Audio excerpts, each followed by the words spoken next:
A very good day we bid to Dr. Maslawati and our fellow friends. We are from Group 2, which comprises of DARREL WONG, Diana ANAK IPAN, LIZA Michelle Lim, and myself, Thomas Mason Lim. The topic which we are going to present to all of you today is the cognitive constructivist theory. There will be 9 sections in our presentation, mainly the background of the theory, the underlying principles, how it works, the theory from the aspect of knowledge, learning, and motivation.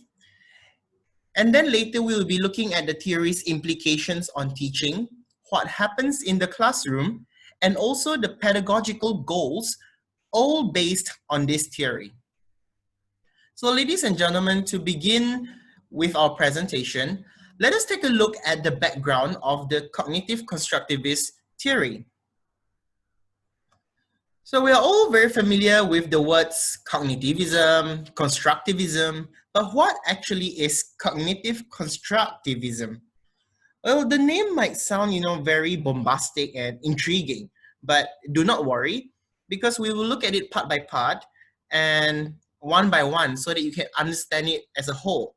So cognitivism is a theoretical framework for understanding the mind that started being popular in the 1950s.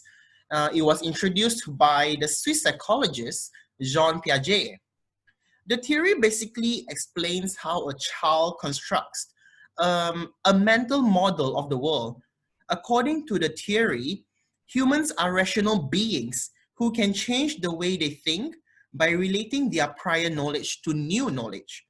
And well, you can see that children are born with a very basic mental structure, which is genetically inherited and evolved. All this on which all subsequent learning and knowledge are based. To Piaget, cognitive development was a progressive reorganization of mental processes as a result of biological maturation and environmental experience. So when a child or when children construct an understanding of the world which is surrounding them, they then experience discrepancies between what they already know and what they discover in their environment. As we all know, cognitive development can be observed from the changes in one's behavior, and such as being more curious, being more logical, and etc. Moving on, we will be looking at constructivism by Lev Vygotsky. So what is constructivism? It is an approach to learning where people actively construct or make their own knowledge, and that reality is determined by the experiences of the learner.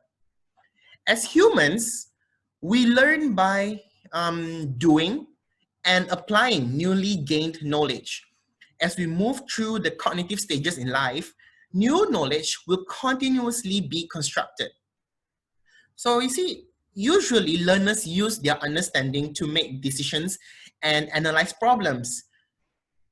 Constructivism shows us that, as we are all teachers here, teachers, we need to understand, we must know that in any particular lesson which we conduct, the teaching or learning activity may result in, I would say, different learning by each pupil because their interpretations are subjective.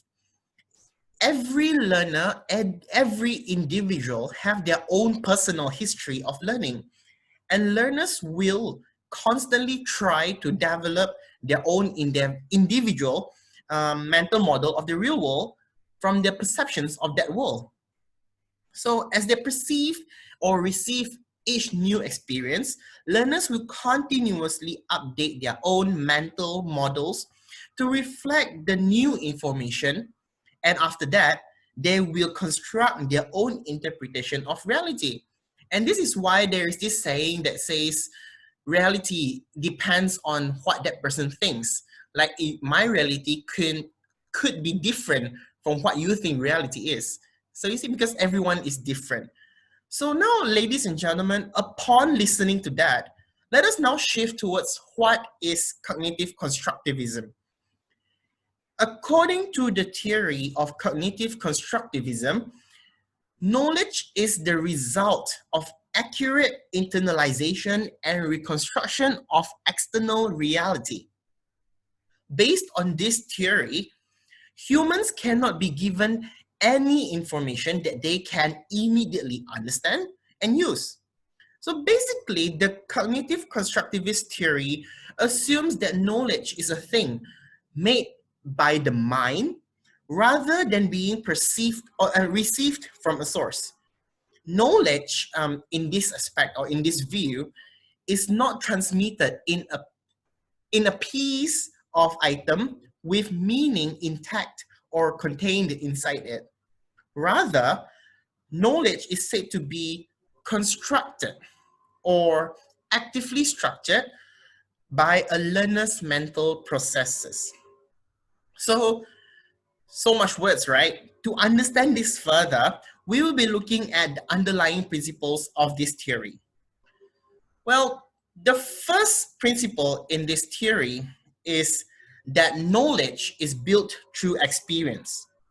Without experience, there is literally no way a learner is able to understand something immediately or just by telling them orally.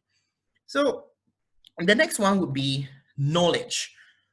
Knowledge that is immediately understood cannot be given directly. You know, this being said, as I have mentioned earlier, knowledge is built through experience. Learners must have the right experience so that they can understand why something is happening the way it is, why something is behaving the way it is. And the third principle in this theory is the element of construct. Knowledge has to be constructed by the learners, and this once again involves experience and connections. When learners can make linkage between what they learn and what they experience, only then the learning process is successful. And lastly, we have assimilation. Learners, you know, they construct their knowledge through assimilation.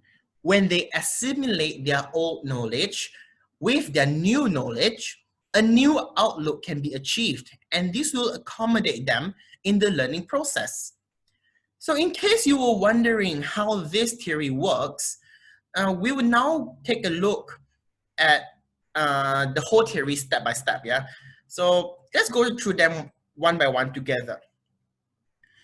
So to begin with, when a learner learns something, they will gain a new experience, am I right? This is also the case for most of us, or in fact, all of us, because we are all normal human beings. With this new experience, a new schema will be produced. If you do not know what a schema is, it is basically like a file folder in the computer. Now, just imagine that your brain is a computer, and every new knowledge that you gain will be stored into files, right? So whenever you create a new file on Microsoft Word, for example, you would like to save it in folders. This is exactly how our brain works. Our brain is a computer, there is a schema inside, and every new knowledge will be put into these files, right? So as humans, we continuously create files, create new folders all the time. And yeah, as I've mentioned, in this case, a new file is constantly being created in your brain. It is either being added on or expanding, or it could be new files continuously. With the creation of new schema or new folder, whenever the learner or person encounters the schema again, the person would have to assimilate or adapt it due to the new experience. Accommodation then happens because when the knowledge is foreign, they need to create a new folder. So you see, the amount of knowledge will keep on growing and growing and growing. As I mentioned earlier, it will either add on to any prior files or folder, or it will just keep getting bigger and bigger. So to make things simpler, learners, yeah, children or maybe adult learners, whoever they may be, they need to figure things out on their own. Whenever they see or touch something new, they need to put two and two together and understand it based on their own ability. Being able to do so will help them create more and more file folders as time passes. And as I've mentioned earlier, more and more files will be created as every new knowledge will either add on to an existing schema or just create a new one. Yeah. So now moving on, let's head over to Darrell, who will be taking us to look at this theory from the aspect of knowledge. So go ahead, Darrell. Okay, so from the aspect of knowledge, there are actually three important keywords that we need to bear in mind, which are active, mental processes, and interprets. Going into deeper, cognitive constructivists believe that knowledge is a thing made by the mind, which is called active, and not received from a source. Knowledge received from a source, such as books and documentaries, are considered to be passive. In other words, learners actively construct or structure their knowledge by their own mental processes. They interpret experiences and information based on their existing knowledge, for example, cultural background and personal history, and stage of cognitive development to form new information. Maybe if I say it in this kind of wordy explanation, it might confuse you. So an example to give you a clearer view, say you are using a smartphone and you're on Instagram. You want to like a photo, but there's no button written on like on the app. However, you realize that there's a button with love symbol, and based on your existing knowledge, you learn that love is more or less the same as the synonym of like. Hence, you press the love button. And from the day onwards, you know that the love symbol is the button you need to press to like the photo. So this is what we call it as the existing knowledge used in order to in order to build another new knowledge. Next, from the aspect of learning. Now, learning comes from intrinsic motivation and not extrinsically, such as rewards and punishment. It is the learners themselves who have the eagerness to learn, explore, and discover something new. At the same time, learning also involves significant restructuring of existing cognitive structures. In other words, this is called as active discovery. At this point, teacher only facilitates and provide necessary resources by guiding the learners to assimilate new knowledge to all and to modify the old in order to accommodate the new. For instance, say it's in solving a mathematical problem, pupils have all the foundation of plus, minus, division, and multiplication. However, it is up to their decision which mathematical formula and equation that best fit to find the answer in the simplest way. Hence, successful learning requires a major personal investment on the part of the learner. Learners are also aware of the limitations in their existing knowledge and accept the need to modify or abandon existing beliefs. Grades are unlikely sufficient to motivate the learners to do so. It must rely on their internal drive. For example, let's say student A gets 39 on physics. 39 is a fail, and student B gets 50 marks, so it's a pass. However, student A still motivates to learn physics and find out more because he loves physics. Student B, who scores 50 at a passing rate, not motivated to find why he scores 50. He's only worried he might not enroll to a good university. This is what from the aspect of learning. Now, shall I pass to Diana? Okay, thank you, Darrell. Good evening, Dr. MASLAWATI and fellow classmates. I will continue the presentation on the aspect of motivation and implications on teaching. All right, first we are going to look at motivation aspect. So motivation has been recognized as an important factor in the construction of knowledge and the process of conceptual change. So we could expect that motivation strategies would be integral components of constructivist informed teaching. So based on recent research, students do not passively absorb information, but rather meaningful learning involves the active creation and motivation of knowledge structures. So when students learn something new, they use their existing knowledge, beliefs, interests, and goals to interpret any new information, and this may result in their ideas becoming modified or revised. So in this way, learning proceeds as each individual's conceptual schemes are progressively reconstructed as he or she becomes exposed to new experience and ideas.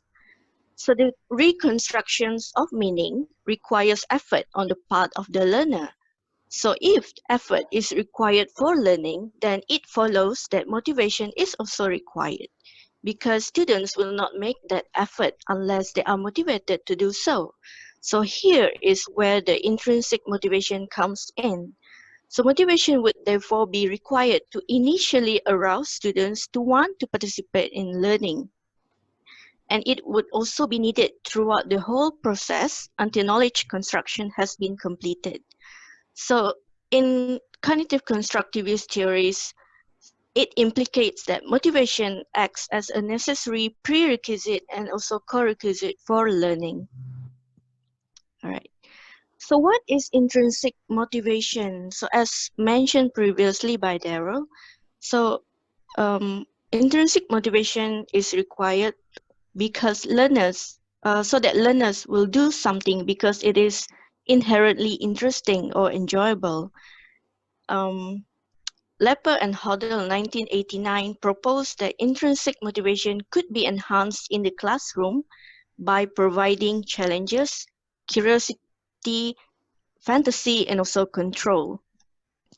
So therefore, classroom tasks should be meaningful and relevant to the students' lives. So there is a perceived benefit in understanding the content. And the aims of intrinsic motivation is for students to improve their self-efficacy and also decrease their fear of failure.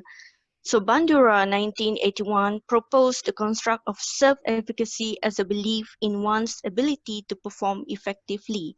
Self-efficacy is concerned with a person's beliefs that he or she can organize and execute courses of action required to deal with prospective situations that contain many ambiguous, unpredictable, and often stressful elements. Okay.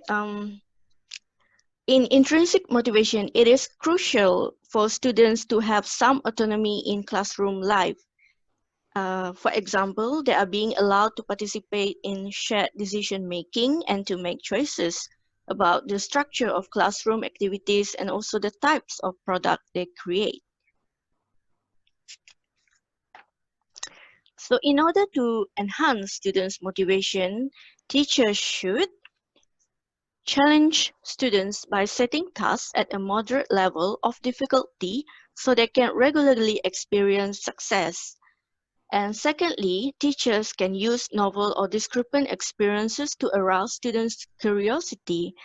And thirdly, teachers can increase the meaningfulness of content and tasks by relating them to the student's life. Next, teachers can use a variety of different types of activities and tasks and allow students to be active participants in the lesson. Next. Okay, next we are looking at the implications of a cognitive constructivist classroom in teachings.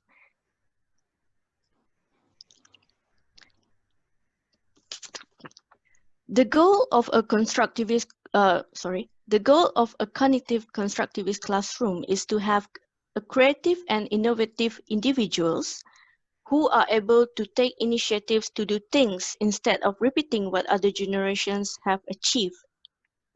Therefore, teachers should provide rich environment for the exploration of any field, which involve interesting materials to encourage learners to get active and become constructors of their own knowledge through experiences which require the processes of assimilation and accommodation. In this case, teachers should act as facilitator and practice student-centered approach in the classroom by providing more opportunities for students to take part in their own learning. And one of the ways to apply cognitive constructivist learning is to incorporate technology in the teaching and learning so that students will be able to experience different materials and also discover and or construct their concept for themselves. So there are a few strategies or techniques that teachers can use.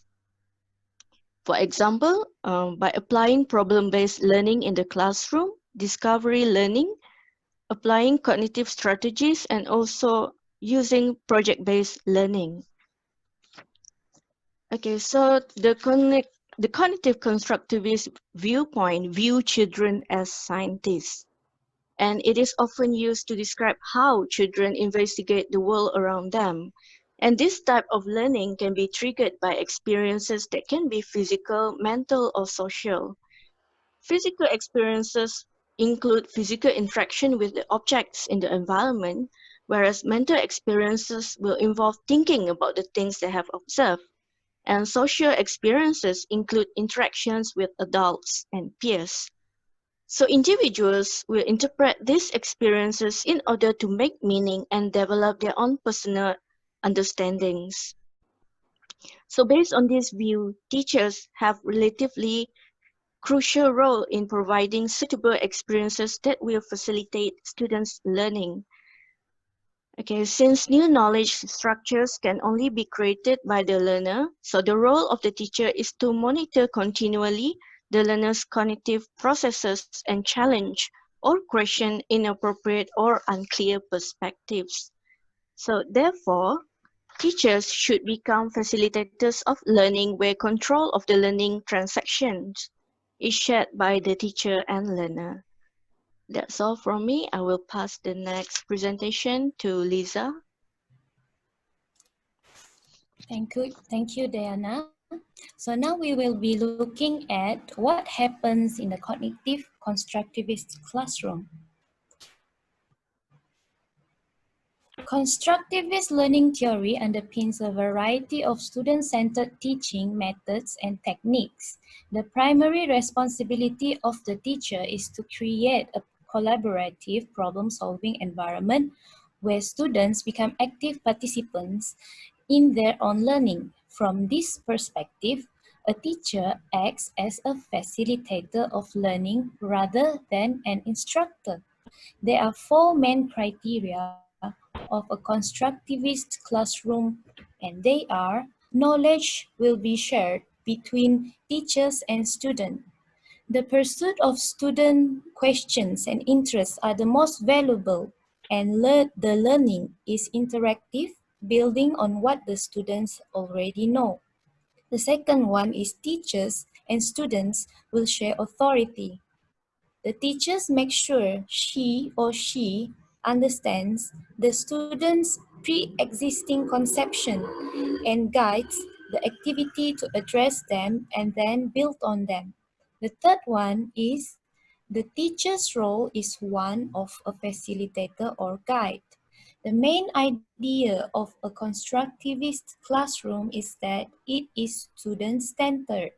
Scaffolding is a key feature of the teaching, where the adult continually adjusts the level of his or her help in response to the learner's level of performance, and teachers have a dialogue and or interaction with students and help the students to construct their own knowledge. Teachers' role is interactive, rooted in negotiation. And the last one is learning groups will consist of small numbers of heterogeneous students.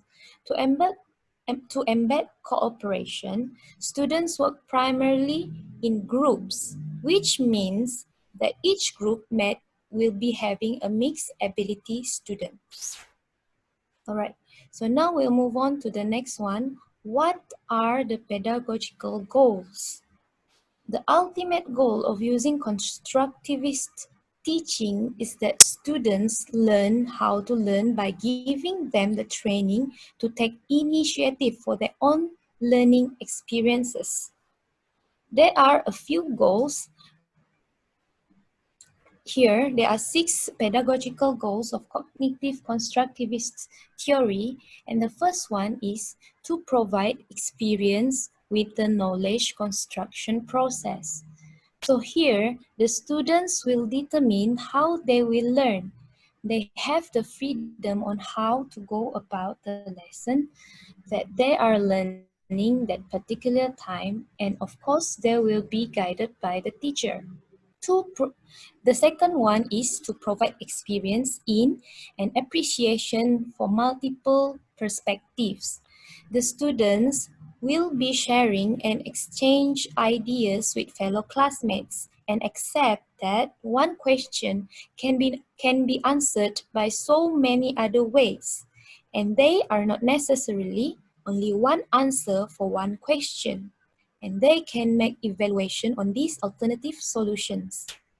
The third one is to embed learning in realistic context. The students will be learning and discussing based on real life situation and not only from the textbook. Students should be able to connect classroom knowledge to the life experience of themselves. And the next one is to encourage ownership and a voice in the learning process, like how it should be in student-centered learning, which means the students are welcome to throw their creative ideas and opinion on the table without being intimidated by the teachers. The students can share the experiences freely with other classmates. And the next goal is to embed learning in social experience. Because constructivist classroom always highlight on group work and sharing ideas, it naturally strengthens the teamwork and collaboration of the students. Surely after a while, the students will not be shy to voice out their mind during the learning process, which will lead to a positive social experience. And last but not least, to encourage awareness of the knowledge construction process. The students are required to develop mutual understanding with the teachers and work in collaboration and integration with each other. So that is all from us today. Thank you very much.